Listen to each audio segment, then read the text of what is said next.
Today, we're going to break down the chilling psychological thriller Dark Desire. We're going to trace the calculated rise and, well, the dramatic fall of its antagonist by dissecting his methods step by manipulative step. Let's jump right in. We're actually starting near the end with this one, Furious Accusation. Now you're probably wondering, who said it and who was on the receiving end? The answer to that question? Well, it pretty much blows the lid off the entire twisted game at the heart of this story. Okay, so every story of betrayal has to start with trust. We're introduced to our two main characters, and right away the power dynamic seems crystal clear. On one hand, you've got Brandon Michelson.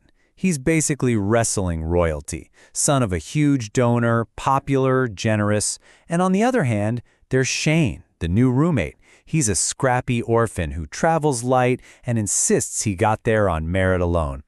It looks like a classic story of two friends from different worlds, but yeah, it's really not. But right out of the gate, that friendship gets tested. The team's former star, Howie, he really resents Shane. He sees him as a threat who kind of crawled his way in through a poverty loophole.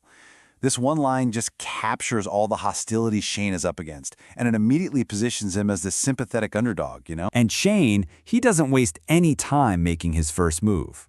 After a fight, he offers Brandon some stolen prescription drugs for a hurt hand. But then he adds this little warning. Booze and those pills don't mix. See, this isn't just friendly advice. He is planting a very dangerous piece of information that's going to become absolutely critical later on. This isn't friendship, it's straight up foreshadowing. So Brandon's trust keeps growing. He even takes Shane home to meet his family. But that closeness, well, it's about to curdle into something much, much darker. Shane's gratitude starts to twist into a full-blown obsession. He lies to drive a wedge between Brandon and his girlfriend Erin.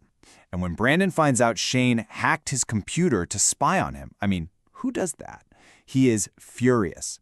Their fight spills out to the edge of a canyon and right to the end of their friendship. After Brandon's fall, the story Shane tells is just heartbreaking, a tragic accident. But what really happened? Oh, it's so much more sinister. While Brandon is literally clinging to life, Shane's only concern is whether Brandon told anyone about the computer hacking. And when he doesn't get the answer he wants, his response is just bone-chillingly cold, simple, and final. I don't believe you. And then he lets him fall. Now, with Brandon gone, you'd think Shane would retreat, right? Nope, he sees an opportunity. This is where he begins this chilling, calculated infiltration of the Michelson family, using their own grief as a weapon. His infiltration is honestly a masterclass in manipulation. First, at the funeral, he plays the part of the devastated brother to perfection. Next, he convinces a sympathetic Caren, Brandon's mom, to let him stay in their guest house. And from there, he preys on her grief and her loneliness to start an affair. He has embedded himself into the very heart of this family. He's so good at it. He reassures a grieving Caren, I'm not going to ruin things for you guys, all while starting an affair right under her husband's nose. He's creating this little secret world with her, isolating her, making her complicit. And that's the crucial point. He's turned her into a partner in his own deception. But, you know, an affair built on lies, it can't last. When Caren tries to end it, Shane's desperation just triggers this domino effect of tragic events, and it forces her to finally see the terrifying pattern she's been trying so hard to ignore. And the tragedies just start piling up. First, Erin shows up, warning Caren that Shane is an obsessed freak. Then you get this panicked phone call from Howie, calling Shane a freaking psycho, literally moments before he's found mysteriously drowned. And finally, after Karen's husband Phil has a public fight with Shane, what happens? He crashes his car. One by one, anyone who threatened Shane's new life meets a very tragic end. Erin's warning to Caren is just so blunt. She calls Shane a pathological liar. She lays it all out. He lied about his friendship with Brandon. He lied about why they broke up. And the term? It fits him perfectly.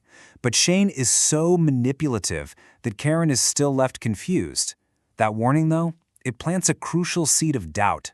Shane isn't just a liar. He's dangerous. So when Caren takes her fears to the police, she's totally dismissed. And why? Because of this number, 0.14. That was Phil's blood alcohol level. So to the authorities, it's just a tragic but simple drunk driving accident. Case closed. But for Caren, this is a terrifying realization. She is completely and utterly alone. Trapped with nowhere to turn, Caren realizes she can't escape Shane. She has to beat him at his own game. So she puts together this desperate final gambit to expose him once and for all. Believing he's still got her under his spell, Shane makes his final, fatal miscalculation. He actually proposes that they kill her husband, Phil, so they can be together. He lays out the entire plan, telling her all she has to do is unlock the library door. He thinks he's cementing their future, but in reality, he's handing her the very weapon she needs to destroy him. Caren agrees. She promises to unlock the door. So Shane walks into the Michelson home that night, believing he's about to commit the perfect murder and finally claim the life he feels he deserves. But the trap was never for Phil. The trap was for Shane. As Shane attacks a conscious and waiting Phil, Caren makes the call. And in that one moment, you see it on his face. He realizes he's been played. The victim has become the hunter. And that line from the beginning, "You tricked me, you lied to me," that's what Shane screams at Caren as he finally understands she beat him at his own twisted game. So the film leaves us with this question. It starts with a clear predator, Shane, and his prey.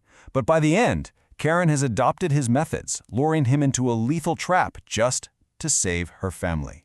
It forces us to ask, when you're fighting a monster, where exactly is the line between predator